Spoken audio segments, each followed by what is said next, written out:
नमस्कार दोस्तों, स्वागत है आपका अपने YouTube channel let us join us पर दोस्तों।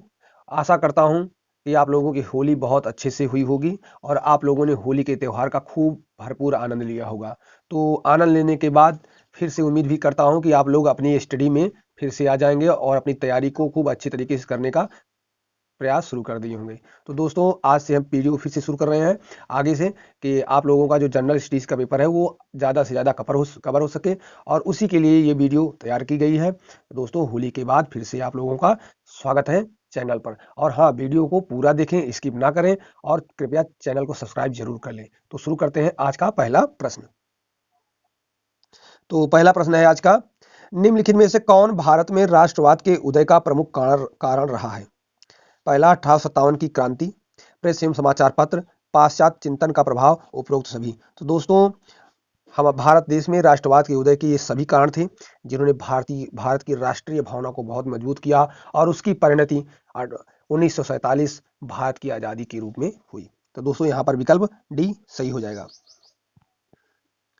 भारतीय राष्ट्रवाद ब्रिटिश राज का शिशु था, यह कथन किसका है? तो ये कथन जो है आर कोपलैंड का है। यहाँ पर विकल्प बी सही हो जाएगा। राष्ट्रीय कांग्रेस से पूर्व सबसे प्रमुख संस्था थी, तो इसका सही जवाब हो जाएगा इंडियन एसोसिएशन ऑफ कलकत्ता। तो विकल्प डी यहाँ पर जो है सही हो जाएगा। ये राष्ट्रीय कांग्रेस से पूर्व की प्रमुख संस्था है।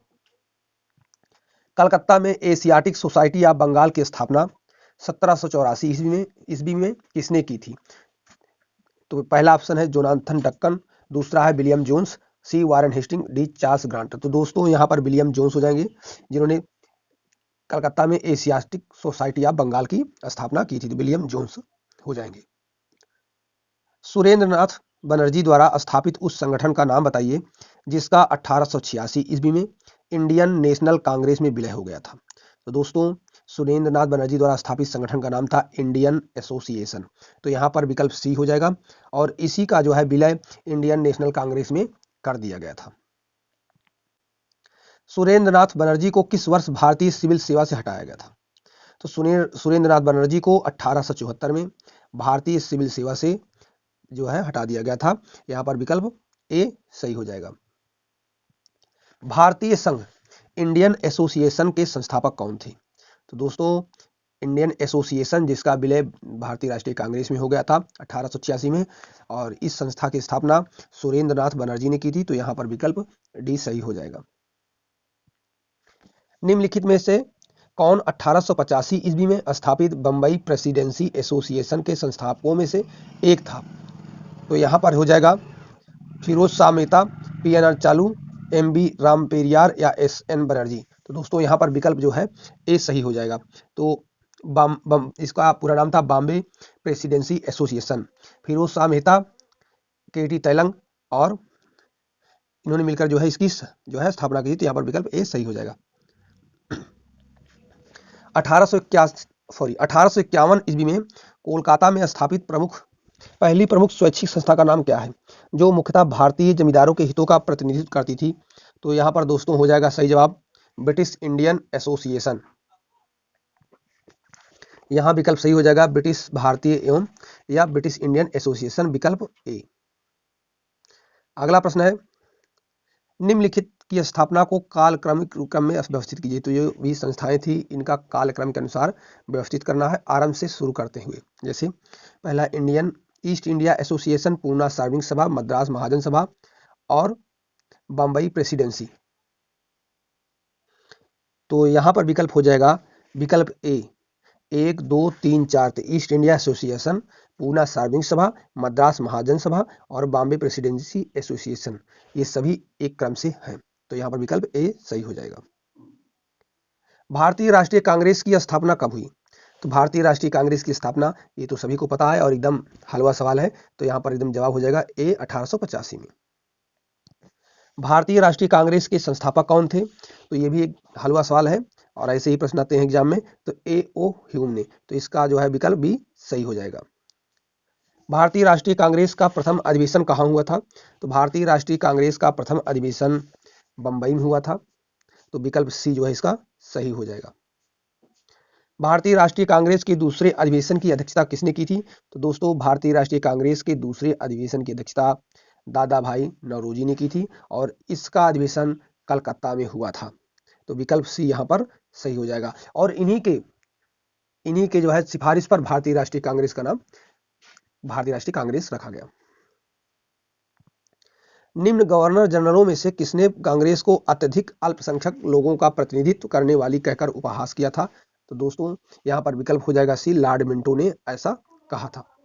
भारतीय राष्ट्रीय कांग्रेस की प्रथम महिला अध्यक्ष श्रीमती एने बेसेंट थी। अगर प्रथम भारतीय महिला पूछे तो यहाँ पर सरोजिनी नायडू हो जाएगा, लेकिन यहाँ पर प्रथम महिला पूछा है तो विकल्प बी यहाँ पर करेक्ट हो जाएगा। अगला प्रश्न है दोस्तों, भारतीय राष्ट्रीय कांग्रेस के सर्वप्रथम मुस्लिम अध्यक्ष थे।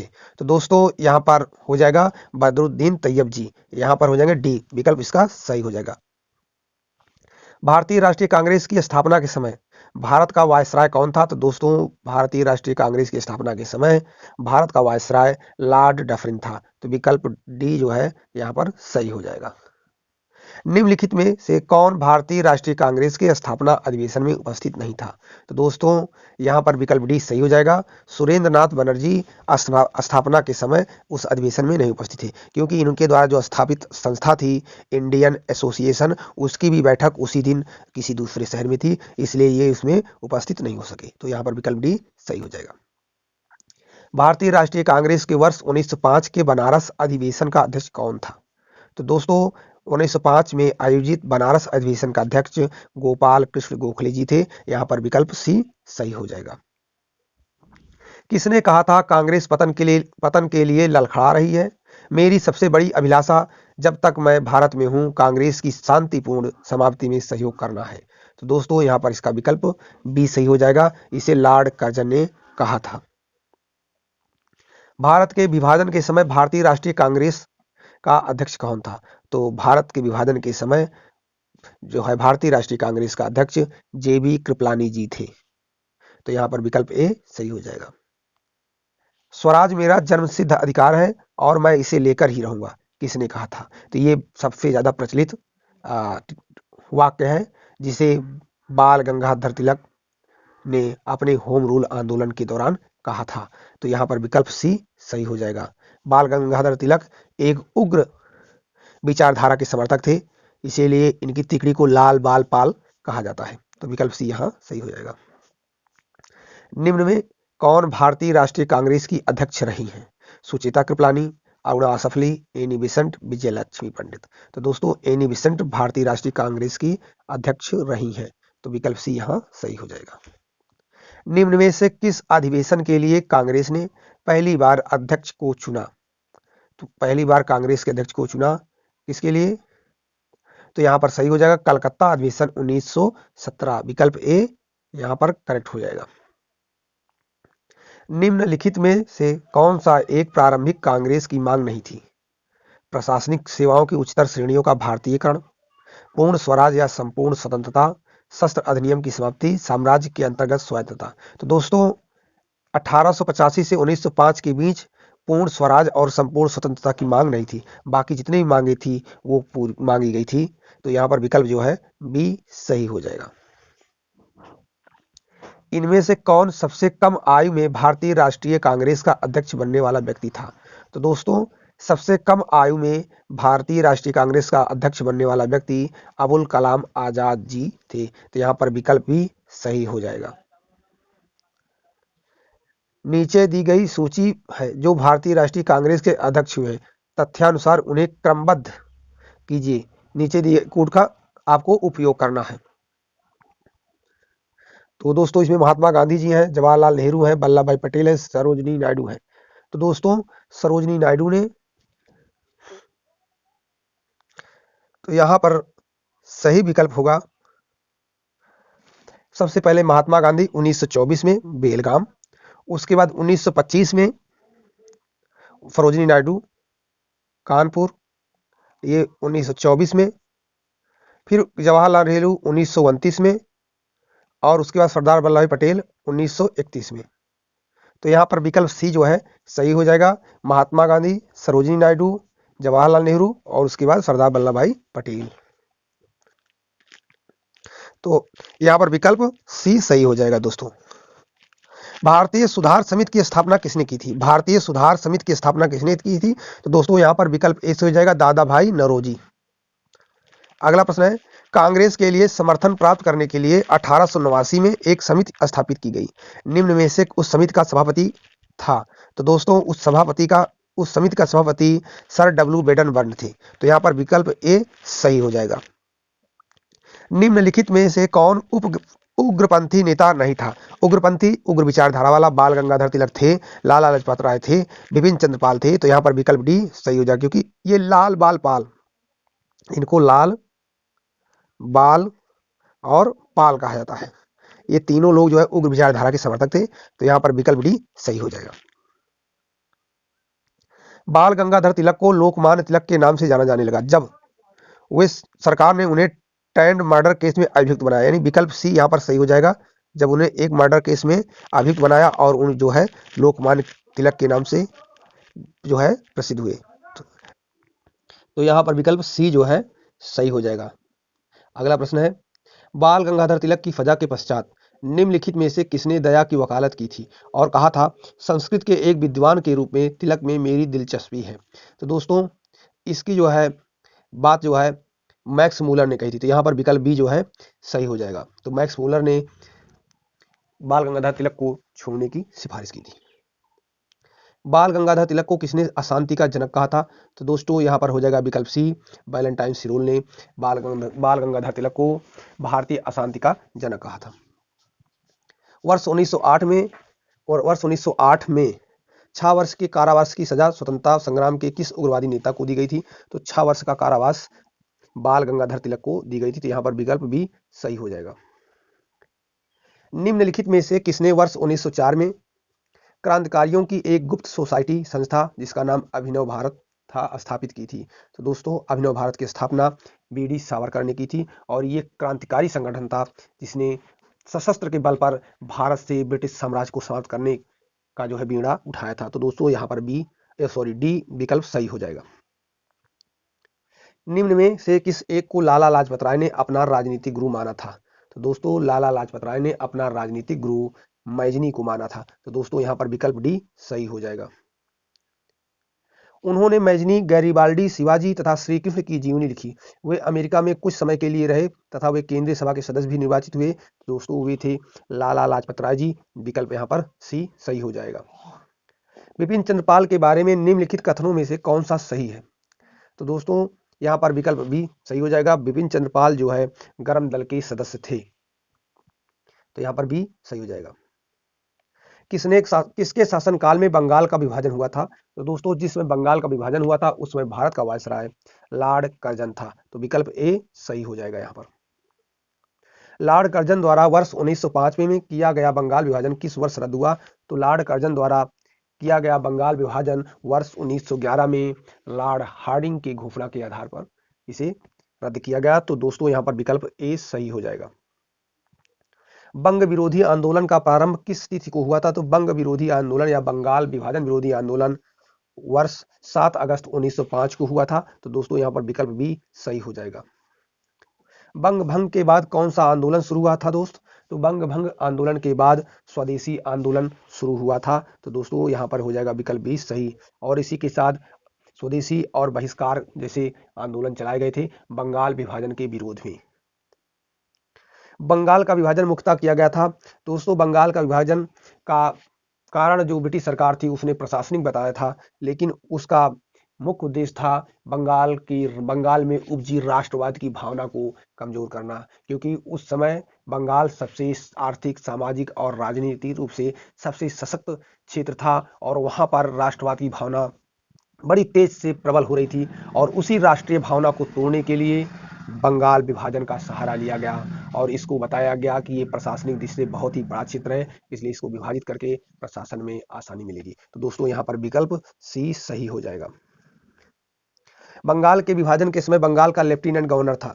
तो बंगाल के विभाजन के समय बंगाल का lieutenant governor sir Andrews Fraser था। तो यहाँ पर विकल्प दोस्तों ए सही हो जाएगा। बंगाल विभाजन के विरुद्ध विद्रोह का नेतृत्व किसने किया था? तो दोस्तों बंगाल विभाजन के विरुद्ध विद्रोह का नेतृत्व सुरेंद्रनाथ बनर्जी ने किया था। तो दोस्तों यहाँ पर हो जाएगा विकल्प ए सही।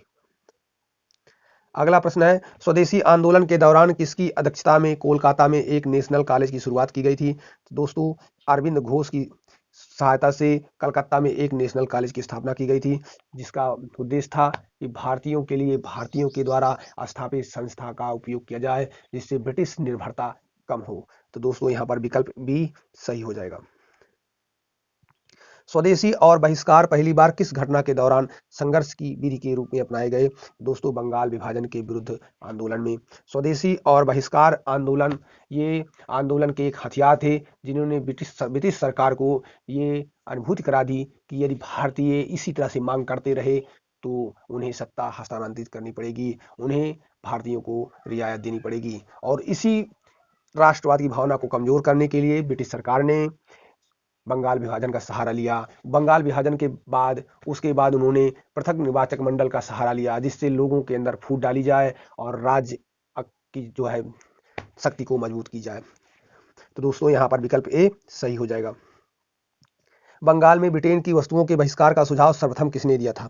तो दोस्तों ब्रिटेन की वस्तुओं का बहिष्कार करने का सर्वप्रथम सुझाव कृष्ण कुमार मित्र ने दिया था। दोस्तों यहाँ पर विकल्प बी सही हो जाएगा, क्योंकि उस समय ब्रिटिश राज्य द्वारा निर्मित समस्त वस्तुओं का बाजार भारत था। भारत से कच्चा माल ले जाते और उन्हें वस्तु में परिणित करके भारत को ही बेचते महंगे दामों पर। तो भारतीय जो शिक्षित वर्ग था या बुजुर्ग वर्ग था, उसे पता था कि भारत जो उसका उपभोग बाजार है, इसलिए इसके कपड़ों के इसके द्वारा निर्मित वस्तुओं का बहिष्कार किया जाएगा।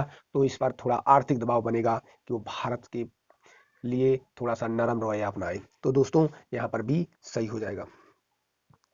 निम्नांकित में से किस आंदोलन के दौरान वंदे मातरम भारतीय राष्ट्रीय आंदोलन का शीर्षक गीत बना? दोस्तों वंदे मातरम भारतीय राष्ट्रीय आंदोलन का शीर्षक गीत बना स्वदेशी आंदोलन के दौरान। तो दोस्तों यहाँ पर विकल्प ए सही हो जाएगा। स्वदेशी आंदोलन के संदर्भ में निम्नलिखित कथनों पर विचार कीजिए। पहला है, इसने देशी शिल्पकारों के कौशल तथा उद्योगों को पुनर्जीवित करने में योगदान किया। स्वदेशी आंदोलन के एक अवयव के रूप में राष्ट्रीय शिक्षा परिषद की स्थापना हुई थी। उपरोक्त में से कौन से कथन सही हैं? तो दोस्तों यहाँ पर दोनों कथन सही हो जाएंगे, क्योंकि स्वदेशी आंदोलन के दौरान स्वदेश में निर्मित वस्तुओं का उपयोग करने की बात कही गई और बहिष्कार आंदोलन के द्वारा ब्रिटिश सरकार या ब्रिटिश राज्य द्वारा निर्मित वस्तुओं का बहिष्कार करने का प्रयास किया गया। तो इन दोनों का प्रभाव ये हुआ कि भारत में उस समय जो भी संस्थाएं चल रही थी ब्रिटिश सरकार की, उनको लोगों ने बहिष्कृत किया और भारत के विभिन्न क्षेत्रों में बड़े पैमाने पर संस्थाओं का निर्माण किया गया। स्कूल, कॉलेज, हॉस्पिटल सभी खोले गए, जिससे भारतीयों का इलाज भारतीयों के द्वारा निर्मित संस्थाओं में हो सके। और उसी के अनुसार राष्ट्रीय शिक्षा परिषद की भी स्थापना की गई कि भारत में एक अच्छी शिक्षा व्यवस्था दी जाए, तो जिससे ब्रिटिश सरकार द्वारा सभी वस्तुओं, संस्थाओं और कार्यालयों का बहिष्कार किया जा सके। तो यहाँ पर विकल्प सी सही हो जाएगा। भारतीय राष्ट्रीय कांग्रेस का प्रथम विभाजन कब हुआ था? तो दोस्तों भारतीय राष्ट्रीय कांग्रेस का प्रथम विभाजन वर्ष 1907 के सूरत अधिवेशन में हुआ था। दोस्तों उस समय भारतीय राष्ट्रीय कांग्रेस में दो वर्ग बन गए थे, एक गर्म दल था और एक नरम दल था। जो नरम दल था तो दोस्तों तो यहाँ पर विकल्प ए सही हो जाएगा। निम्नलिखित में से किस आंदोलन के कारण भारतीय राष्ट्रीय कांग्रेस का विभाजन हुआ, जिसके परिणाम स्वरूप नरम दल और गर्म दल का उद्भव हुआ था? तो दोस्तों स्वदेशी आंदोलन के द्वारा स्वदेशी आंदोलन या बंगाल विभाजन के विरोध में जो भी कार्यक्रम चलाए जा रहे थे, उन कार्यक्रमों को चलाने में गर्म दल और नरम दल के बीच मतभेद हो गया और उसी मतभेद का परिणाम भारतीय राष्ट्रीय कांग्रेस में विभाजन के रूप में देखा जा सकता है। तो दोस्तों यहाँ पर विकल्प ए सही हो जाएगा। भारतीय राष्ट्रीय कांग्रेस कहां पर उदारवादियों एवं उग्रवादियों को दो भागों में विभाजित हो गई थी? तो दोस्तों 1907 के सूरत अधिवेशन में भारतीय राष्ट्रीय कांग्रेस उग्रवादी और उदारवादी विचारधारा में विभाजित हो गई थी। तो दोस्तों यहाँ पर विकल्प ए सही हो जाएगा। सूरत विभाजन का नेतृत्व किसने किया था? तो दोस्तों सूरत विभाजन का नेतृत्व बाल गंगाधर तिलक ने किया था। बाल गंगाधर तिलक एक उग्र विचारधारा के समर्थक थे। उन्होंने कांग्रेस ऊपर लांछन लगाया कि कांग्रेस भिक्षावृत्ति का काम करती है, दया याचना से काम करती है। तो इस आधार पर यहाँ पर विभाजन हो गया था। दोस्तों यहाँ पर विकल्प सी सही हो जाएगा। वर्ष 1907 के भारतीय राष्ट्रीय कांग्रेस के सूरत के वार्षिक अधिवेशन के अध्यक्ष थे? तो दोस्तों आरबी घोष। तो यहाँ पर विकल्प डी जो है सही हो जाएगा। 1907 के अधिवेशन के आरबी घोष थे। वर्ष 1906 में मुस्लिम लीग की स्थापना हुई थी। तो दोस्तों वर्ष 1906 में मुस्लिम लीग की स्थापना आगा खां और सलीमुल्लाह खां के नेतृत्व में ढाका में हुई थी। तो यहाँ पर विकल्प डी सही हो जाएगा। मुस्लिम लीग का प्रथम अध्यक्ष कौन था? तो दोस्तों मुस्लिम लीग का प्रथम अध्यक्ष आगा खां थे। तो यहाँ पर विकल्प ए सही हो जाएगा। निम्नलिखित में किसने ऑल इंडिया मुस्लिम लीग की स्थापना की थी? तो दोस्तों ऑल इंडिया मुस्लिम लीग की स्थापना सलीमुल्लाह खां, नवाब सलीमुल्लाह खां ने की थी। तो दोस्तों यहाँ पर विकल्प डी सही हो जाएगा। भारतीय मुसलमानों के पृथक राज्य के लिए पाकिस्तान शब्द का प्रयोग सबसे पहले निम्न में से किसने किया था? तो दोस्तों चौधरी रहमत अली व उनके मित्रों ने पहली बार मुसलमानों के लिए पृथक राज्य पाकिस्तान शब्द का प्रयोग किया था। दोस्तों यहाँ पर विकल्प डी सही हो जाएगा। वर्ष 1907 में मुस्लिम लीग का वार्षिक अधिवेशन कहाँ हुआ था? तो दोस्तों वर्ष 1907 में मुस्लिम लीग का वार्षिक अधिवेशन कराची में हुआ था। तो यहाँ पर विकल्प बी सही हो जाएगा। मुसलमान यदि खुश और संतुष्ट हैं तो भारत में ब्रिटिश शक्ति का महत्तम बचाव होगा, यह किसने लिखा है? तो दोस्तों ये डब्ल्यू हंटर ने। तो यहाँ पर विकल्प सी सही हो जाएगा। स्लैश में ब्रिटिश सरकार ने भारत में सरकार की संरचना में कुछ सुधारों की घोषणा की, जिन्हें मार्ले मिंटो सुधार के रूप में जानता था। तो दोस्तों वर्ष 1909 में ब्रिटिश सरकार ने भारत में सरकार की संरचना में कुछ सुधारों की घोषणा की, जिन्हें मार्ले मिंटो सुधार के रूप में जाना जाता है। दोस्तों ये हो जाएगा विकल्प बी 1909 में। वर्ष 1909 के इंडियन काउंसिल एक्ट में किस बात की व्यवस्था की गई थी? तो दोस्तों वर्ष 1909 के इंडियन काउंसिल एक्ट में सांप्रदायिक प्रतिनिधित्व की बात की गई थी, जिसके द्वारा मुसलमानों के लिए पृथक निर्वाचक मंडल की व्यवस्था की गई और यहीं से फूट डालो और राज्य करो की नीति का अनुसरण बड़ी तेजी से बड़े ही प्रबल तरीके से किया जाने लगा। तो दोस्तों यहाँ पर विकल्प बी सही हो जाएगा। ऊपर से शांत दिखने वाली सतह के नीचे भारी राजनीतिक अशांति का गुबार छिपा था और उसमें बहुत कुछ नितांत न्यायोचित था। उपरोक्त कथन भारत की राजनीतिक अशांति के संदर्भ में वर्ष 1909 में किसके द्वारा कहा गया था? तो दोस्तों यहाँ पर ए लॉर्ड मिंटो द्वारा कहा गया था। तो यहाँ पर विकल्प ए सही हो जाएगा। ब्रिटिश काल में दिल्ली के पहले भारत की राजधानी कौन थी? तो दोस्तों ब्रिटिश काल में दिल्ली के पहले भारत की राजधानी कलकत्ता थी। तो यहाँ पर विकल्प ए सही हो जाएगा। वर्ष 1912 में जब राजधानी कलकत्ता से दिल्ली लाई गई तब उस समय भारत का वायसराय कौन था? तो दोस्तों जब कलकत्ता से दिल्ली राजधानी लाई गई 1912 में, तो उस समय भारत का वायसराय लॉर्ड हार्डिंग था। दोस्तों यहाँ पर विकल्प डी सही हो जाएगा। किस वर्ष भारत की राजधानी कलकत्ता से दिल्ली आई? तो दोस्तों भारत की राजधानी कलकत्ता से दिल्ली आई और 1912 में दिल्ली भारत की राजधानी बन गई थी। तो दोस्तों यहाँ पर विकल्प डी सही हो जाएगा। किस वर्ष भारत की राजधानी कलकत्ता से दिल्ली स्थानांतरित की गई? तो दोस्तों यहाँ पर विकल्प सी 1911। दिल्ली में किनके राजकीय प्रवेश के अवसर पर बम फेंका गया था? तो दोस्तों लॉर्ड हार्डिंग के प्रवेश पर दिल्ली में बम फेंका गया था, लेकिन उसमें भारतीय आंदोलन के समर्थक मिस्टर कनेडी और उनकी पत्नी मारे गए थे। तो विकल्प डी यहाँ पर सही हो जाएगा। क्रांतिकारी जो हार्डिंग बम कांड में शामिल नहीं था। दोस्तों यहाँ पर हार्डिंग बम कांड में भगवती चरण बोहरा नहीं शामिल थे, बाकी अवध बिहारी भाई बाल मुकुंद और अमाष्टामीन चंद सभी शामिल थे। तो यहाँ पर विकल्प बी सही हो जाएगा। वर्ष 1916 में भारतीय राष्ट्रीय कांग्रेस के लखनऊ अधिवेशन की अध्यक्षता की थी।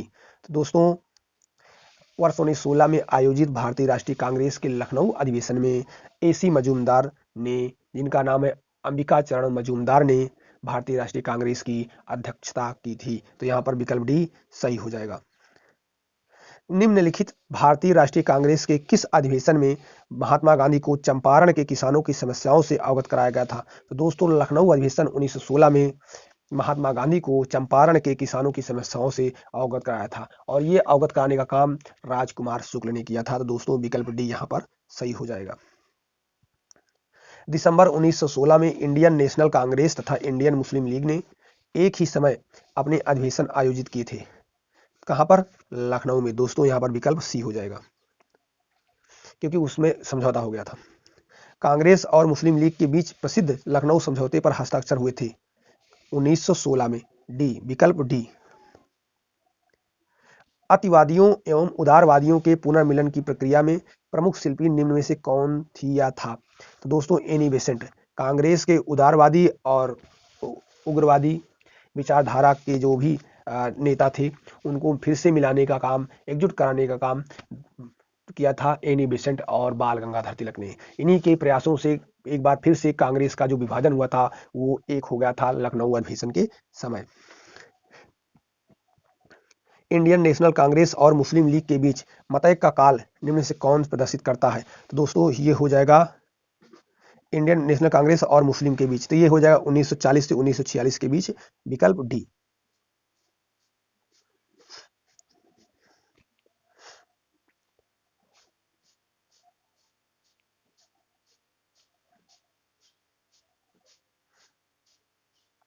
निम्नलिखित नेताओं में से किसने कहा था मैं तो एक भारतीय नगाड़ा हूं जिसका कार्य सोते ही को जगाना है ताकि वे अपनी मातृभूमि के लिए जागें और कार्यरत हों?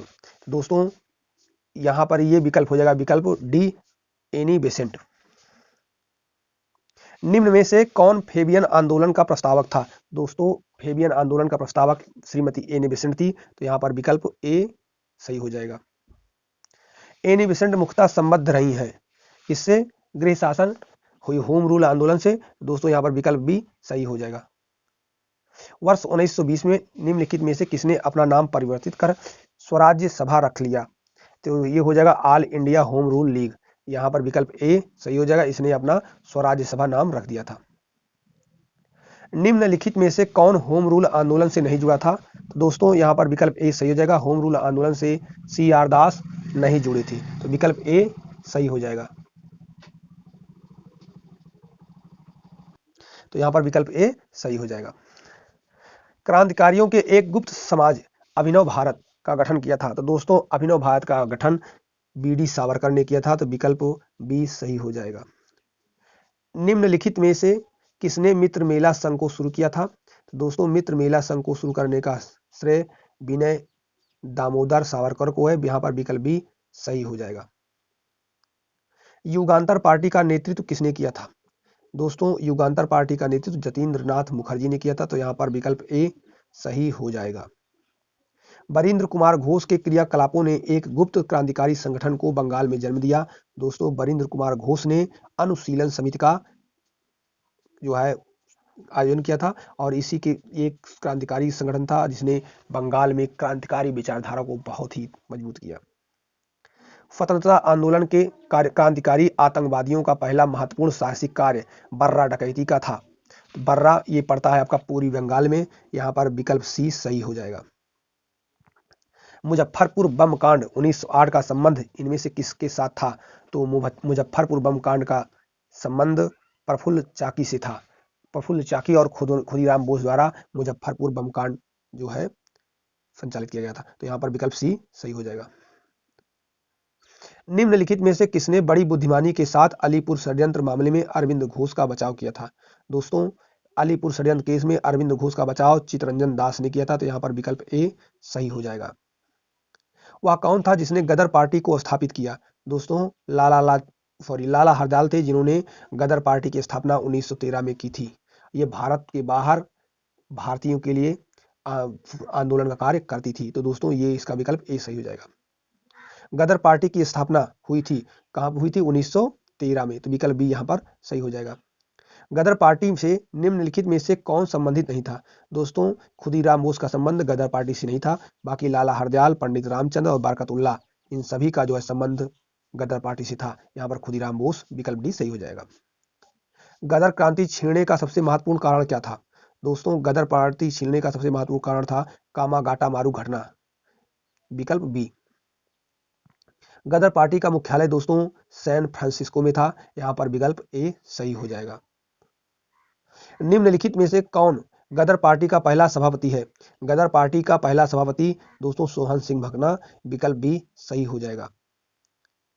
लंदन में इंडिया हाउस के संस्थापक थे श्यामजी कृष्ण वर्मा, विकल्प ए। लंदन में ईस्ट इंडिया हाउस की स्थापना श्यामजी कृष्ण वर्मा ने की थी, तो ए सही हो जाएगा। इंडियन होम रूल सोसाइटी स्थापित हुई थी। दोस्तों इंडियन होम रूल सोसाइटी की स्थापना 1905 में हुई थी, यहाँ पर विकल्प डी सही हो जाएगा। निम्नांकित में से वह कौन व्यक्ति था जिसने विदेश में गणतंत्रात्मक सरकार की स्थापना की थी? तो दोस्तों महेंद्र प्रताप ने जो है भारत के बाहर गणतंत्रात्मक सरकार की स्थापना की थी? इसमें विकल्प ए सही हो जाएगा। तो दोस्तों आज के सेशन में 100 प्रश्न थे जो कि भारतीय राष्ट्रीय आंदोलन से संबंधित और महत्वपूर्ण प्रश्न थे, और ये प्रश्न नए नहीं है। ये UP PCS, BPSC, IAS, RO जितने भी एग्जाम होते हैं इनमें ये पूछे गए क्वेश्चन हैं, और ये बहुत ही महत्वपूर्ण क्वेश्चन है। भारतीय राष्ट्रीय आंदोलन से जो भी प्रश्न बनते हैं इन्हीं से बनते हैं, और जो भी बाकी बचे हुए हैं वह हम उसको नेक्स्ट वीडियो और उसके बाद आने वाले वीडियो में कवर करने का प्रयास करेंगे। ये वीडियो बिना स्किप किए हुए पूरा देखें। वीडियो का क्वालिटी और वॉइस क्वालिटी को ना ध्यान रखते हुए कंटेंट क्वालिटी और उसकी क्वालिटी को देखते हुए आपने इसको पूरा देखें। और हाँ, आप लोगों से एक बहुत ही रिक्वेस्ट है, हम्बल रिक्वेस्ट है कि आप लोग चैनल को जरूर सब्सक्राइब कर लें। तो आज के सेशन में बस इतना ही, मिलते हैं किसी और वीडियो में। धन्यवाद।